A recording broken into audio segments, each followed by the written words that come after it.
बिस्मिल्लाहिर्रहमानिर्रहीम। अस्सलाम वालेकुम वीवर्स, क्या हाल है। उम्मीद है कि आप सब खैरियत से होंगे। यह है आपका अपना YouTube channel Iman with food secret. तो आज मैं आपसे शेयर करूंगी दही भल्ले या बूंदी चाट की बहुत ही मज़े की रेसिपी तो बहुत सादा है। दही भल्ले जब हम घर में बनाते हैं वो फ्लेवर वो जायका नहीं आता जो हम रेडी और ठेलों पर खाते हैं। कुछ ऐसी टिप्स एंड ट्रिक्स दूँगी जिससे ये दही भल्ले इतने मज़े के बनेंगे कि रमज़ान शरीफ में आप इसी को ही ट्राई करेंगे इंशाल्लाह ताला। अगर आपको मेरी रेसिपी अच्छी लगे तो वीडियो को लाइक एंड शेयर कीजिए और मेरे चैनल को सब्सक्राइब करना ना भूलिएगा। चलिए जी रेसिपी को स्टार्ट करते हैं। ये मैंने कुछ सलाद लिया है, इसमें मैंने सब्ज़ धनिया लिया है, पुदीना लिया है, 2 बारीक कटी हुई हरी मिर्चें ली हैं, खीरा है और टमाटर है। 2 आलू मीडियम साइज़ के लिए थे, इन्हें मैंने उबाल के काट लिया है। 1 प्याली मैंने बंद गोभी ली थी जिसको मैंने बारीक काट लिया है। 1 प्याली मैंने चने लिए हैं जिन्हें मैंने रात को भिगो दिया था और इनको मैंने बाद में उबाल लिया। 1 प्याली मैंने फलियाँ लिए हैं, इनको मैंने 15 मिनट पानी में नीम गर्म पानी में भिगो दिया था। ये देखिए जी कितनी सॉफ्ट हो गई हैं। फलियों की रेसिपी आपको मेरे चैनल पे मिल जाएगी, इसका लिंक मैं डिस्क्रिप्शन में शेयर कर दूँगी। ये मैंने प्याज लिया है एक बड़े साइज़ का। प्याज को मैंने लच्छों में काट लिया है और हाथ की मदद से सारे लच्छों को खोल लेंगे। अब देखिए जी सारा दिन का रोज़ा होता है और रोज़ा खोलने के बाद हम दही भल्ले खाते हैं, बूंदी चाट वगैरह खाते हैं, इसमें प्याज शामिल होता है तो मुँह से स्मेल आती है। इसके बाद ये तज़ाबियत भी करता है। तो इसके लिए हम क्या करेंगे, प्याज को हम 5 मिनट के लिए पानी में भिगो देंगे और 5 मिनट बाद हम इसको पानी में से निकाल लेंगे। ये जो प्याज मैं बनाने जा रही हूँ, ये प्याज आपने देखा होगा रेडी या फिर ठेलों पर प्याज में हरा धनिया और पुदीना मिक्स करके रखा जाता है। इससे मैदे में तज़ाबियत भी नहीं होगी और इंशाल्लाह ताला मुँह से स्मेल भी नहीं आएगी।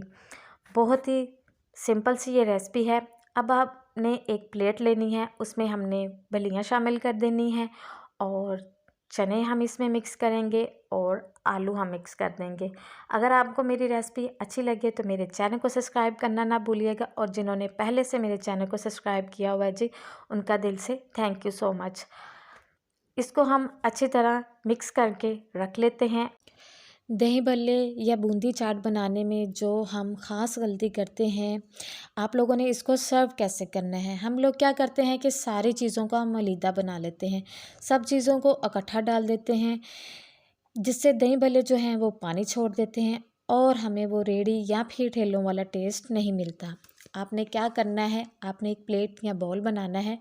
आप लोगों ने पहले इसमें बूंदी, आलू और चने डालने हैं। इसके ऊपर आपने थोड़ी सी बंद गोभी, थोड़ा सा प्याज, हल्का सा टमाटर और खीरा भी डाल दें। ठीक है जी। इस पर आप डालेंगे प्लेन दही, बिल्कुल सादा दही, इसमें मैंने कुछ भी शामिल नहीं किया। आपने इसको अच्छी तरह फेंट लेना है और आपने अपनी ज़रूरत के हिसाब से इसमें दही शामिल करना है। बहुत सिंपल सी मज़े की ये रेसिपी है। अब आपने इसमें हरी चटनी शामिल करनी है। ठीक है जी, हरी चटनी, पुदीने और धनिए की हरी चटनी जो है वो आप इसमें शामिल करनी है। अब इसमें जाएगी जी खट्टी मीठी इमली की चटनी। इमली की चटनी जो है वो आपको मेरे चैनल पे मिल जाएगी, मैंने कुछ दिन पहले ही मैंने रेसिपी को शेयर किया था। अब आप इसमें चाट मसाला शामिल करेंगे। ये देखें जी, बेहतरीन सी हमारे दही भल्ले या बूंदी चाट जो है वो तैयार है। इंशाल्लाह ताला आपको ऐसा ही फ्लेवर मिलेगा जैसा आप रेडी या ठेलों पर खाते हैं। अगर आपको मेरी रेसिपी अच्छी लगी तो मेरे चैनल को सब्सक्राइब करना ना भूलिएगा और इंशाल्लाह ताला आप रमज़ान शरीफ में इस रेसिपी को ज़रूर ट्राई करेंगे। अपना ख्याल रखिएगा, दुआ में याद रखिएगा। मिलते हैं एक और नई ज़बरदस्त सी रेसिपी के साथ। ओके जी, अल्लाह हाफिज़।